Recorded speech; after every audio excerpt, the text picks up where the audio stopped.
साफ ये लिखा है, हम आपको इस पर अंकित करके दिखा रहे हैं, यह कि विक्रय किए जाने वाले निर्मित क्षेत्रफल एवं भू के अनुपातिक अंश जो विकासकर्ता को 60% अंश में प्राप्त हुई है को विक्रय करने अथवा हस्तांतरण करने व विक्रय धनराशि प्राप्त करने व आवंटित कर अग्रिम धनराशि प्राप्त करने व उक्त संबंध में उचित धनराशि अनुबंध करके अग्रिम धनराशि प्राप्त करने का संपूर्ण अधिकार प्रथम पक्ष द्वारा भूस्वामी द्वारा द्वितीय पक्ष विकासकर्ता को संपूर्ण रूप से विलेख के द्वारा प्रदत्त किया जा रहा है।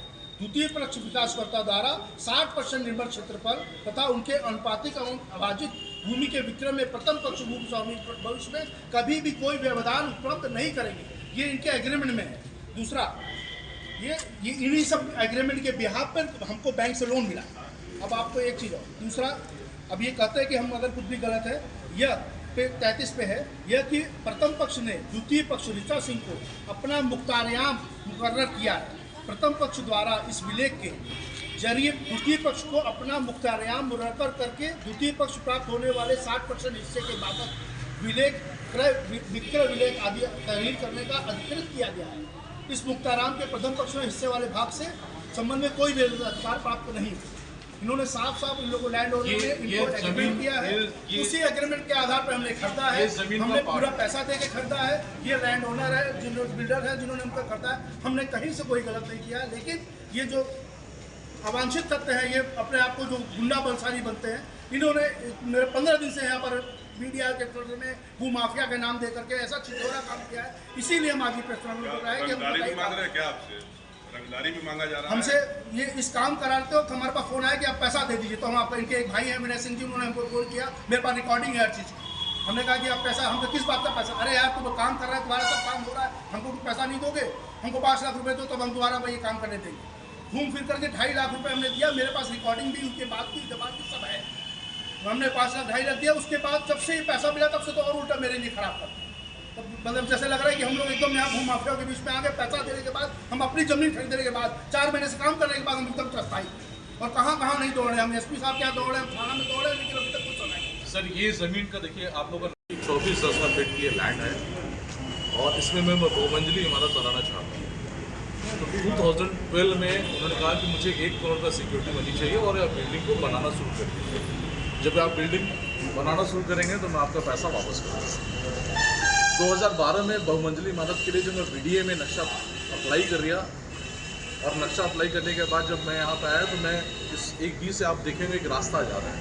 उन्होंने कहा था कि ये ज़मीन पे कोई रास्ता नहीं है, और उन्होंने बिना मुझसे छुपाए पीछे जो ज़मीन जो कॉलोनी के लोग हैं उनको उन्होंने रास्ता जो रजिस्ट्री हुई उस पर सब पे कन्फर्मिंग पार्टी बन के उन्होंने रास्ता दिया। जबकि 2013 में आप रईसा बानू बनाम 1 प्लेस एक मुकदमा अभी भी न्यायालय में चल रहा है। तो उन्होंने फर्स्ट 2012 में उन्होंने रजिस्टर्ड एग्रीमेंट किया और 2013 में ही इस प्रॉपर्टी को डिस्प्यूट कर दिया। उसके बाद जब उनसे हमारी बातचीत चली कि डिस्प्यूट हो गया, तो फिर उन्होंने कहा कि नहीं, जो हमारा 3 हिस्सा है उस पर आप नक्शा बना, क्योंकि हमारा पैसा तो लग चुका था।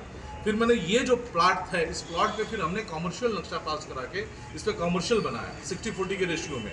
और जो ऑफिस वाला एरिया आपने देखा, उस ऑफिस वाले एरिया में ACP साहब के सामने समझौता हुआ, और उसको उनको रात उनका जो गदौरिया वाला घर टूट रहा था उसमें उनको रहने के लिए दिया, उसको भी आज वो कब्जा करके रखे हुए हैं।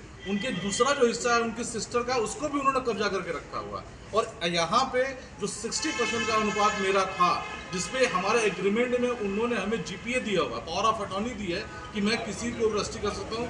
मैं सिर्फ 19,50,000 2012 में जो स्टैम्प ड्यूटी देके ये प्रॉपर्टी मैंने एग्रीमेंट किया है, उस प्रॉपर्टी को बेचने का पूरा राइट्स मेरा है। तो मैंने अपना 60% हिस्सा नीरज अग्रवाल जी को बेचा है, और नीरज अग्रवाल जी काम कर रहे थे। अचानक राजपति सिंह जी लोगों को और पैसा और रुपए और तमाम तरह की जो उनके अंदर चीज़ें आती हैं, क्योंकि वो लोगों का आप जानते होंगे कि वो लोग किस तरह के आदमी हैं और क्या है। लोग कहते हैं प्रॉपर्टी के अंदर से डिस्प्यूट है, एक बिल्डर होने लगे मैं अपनी प्रॉपर्टी डिस्प्यूट करूंगा। मैं अपनी प्रॉपर्टी क्यों डिस्प्यूट, मेरा काम है ना अपनी प्रॉपर्टी बना के डिलीवर करके निकलना। लोग डिस्प्यूट कौन करते हैं? वो ऑनर खुद डिस्प्यूट किए हैं। और आज स्थिति है कि अब वो नीरज जी को टॉर्चर कर रहे हैं, आए दिन उनको उनकी बाउंड्री को ये ज़बरदस्ती बाउंड्री खींच देना, आए दिन उनको टॉर्चर करना। मेरा बस इतना ही कहना है कि अगर कानून व्यवस्थाएं हैं, सब कुछ है, और मैं कहीं अगर गलत हूँ तो मेरे खिलाफ चीज़ें लिया जाए। मैं एकदम सही हूँ। राजस्व 2012 में दिया हूँ, डिस्प्यूट उन्होंने किया है और आज भी डिस्प्यूट वही खड़ा कर रहे हैं। इसमें ना नीरज जी की कोई गलती है ना मेरी भी गलती। मैं आप लोगों से रिक्वेस्ट करना चाहता हूँ कि इसको प्लीज जो नीरज जी का हिस्सा उनको मिले, जो मेरा हिस्सा मुझे मिले, और जो राजपति जी का हिस्सा उनको मिले। उनका हिस्सा मैं बना के उनको दे रहा हूँ, इसमें एक कंप्लीट कर रहा हूँ। अब आगे जो नीरज जी क्या कहना चाहते हैं इसमें एक छोटा सा ये एग्रीमेंट है